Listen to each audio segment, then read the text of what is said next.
సరైనటువంటి సమాధానం చెప్పడానికి మనకి సివిల్ సర్వీస్ అనేది ఒక మహోత్కృష్టమైన మార్గం.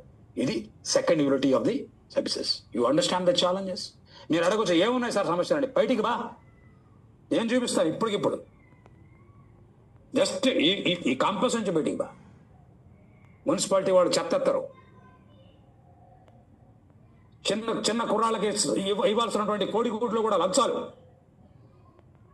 గవర్నమెంట్ అంటే ఆవగా తినడం, తిని కూర్చొని పనిచేయకపోయినా పెన్షన్లు తీసుకోవడం, ఉన్న పవర్ని అమ్ముకోవడం, నమ్ముకున్న జనాన్ని నమ్ముకున్న నమ్మకాన్ని బొమ్ము చేయడం. ఇది అయిపోయింది గవర్నమెంట్ అంటే. ఈ భావన నుంచి మనం రక్షించాలంటే ఇంకా ఇలాంటి భావాలంతా ఎక్స్ప్లోర్ చేస్తూ ఇంకొకళ్ళు ఉంటారు ఎర్రజెండా ఎర్రజెండని. మనకు ఎర్రజెండా కాదు కావాల్సింది, ఏజెండా. అర్థమైందా? ఈ దేశాన్ని దశా దిశ నిర్దేశాన్ని మార్చగలిగిన శక్తి కేవలం సివిల్ సర్వీస్ మాత్రమే ఉన్నది. If IAS and IPS officers are honest, there cannot be any corruption in the country. Zero. Politicians ఎవరు కరప్షన్ చేయరు. మీరు తప్పుడు, మీకు అలాంటి అండర్స్టాండింగ్ కూడా తీసేయండి. Nobody can do corruption without the file, and the file is run by the IAS and IPS. So your power is there in the file. And how do you use your emotion and your empathy with the people? When you use your power for your own self-aggrandizement or income, or when you use the power, అరే కలం నాదిరా, signature నాదిరా, నా సిగ్నేచర్తో నేను దేశానికి సేవం చేసే ఒక రైతునురా. నా signature అంటే నా దేశపు పొలాన్ని సురక్షితంగా చేసే ఒక హలం రా, ఒక పొలం రా. అర్థమవుతున్నా చెప్పింది లేదా?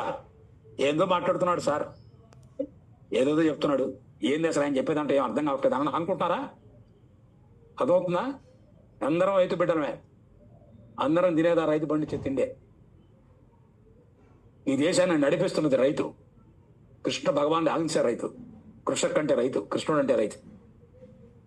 అర్థమైందా?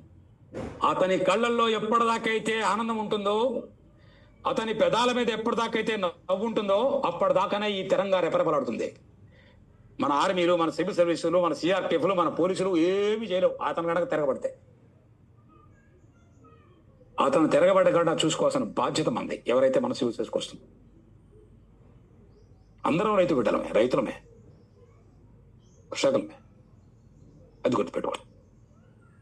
ఇక నెక్స్ట్ ఆస్పెక్ట్కి వస్తే, మీరు ఎలా ప్రిపేర్ కావాలి సివిల్ సర్వీస్ అనేది. మీరు ఈ యూనివర్సిటీలో ఉన్నారు, ఈ ఇన్స్టిట్యూషన్లో ఉన్నారు. ఒక అమ్మాయి అయితే 19 ఏళ్ళు ఉన్న అమ్మాయి ఉంది అక్కడ. మీకు 32 ఏళ్ళ దాకా అయితే ఓసీలే, మీకు అంటే మామూలు గ్రూప్స్లో ఉన్నాయి. 36 ఏళ్ళు, కొంతమంది 40 ఏళ్ళ దాకా ఉంది మీ ఎలిజిబిలిటీ. మీ ఎలిజిబిలిటీని చూసుకుని, your own eligibility, your own this thing, you go on preparing every day. I will say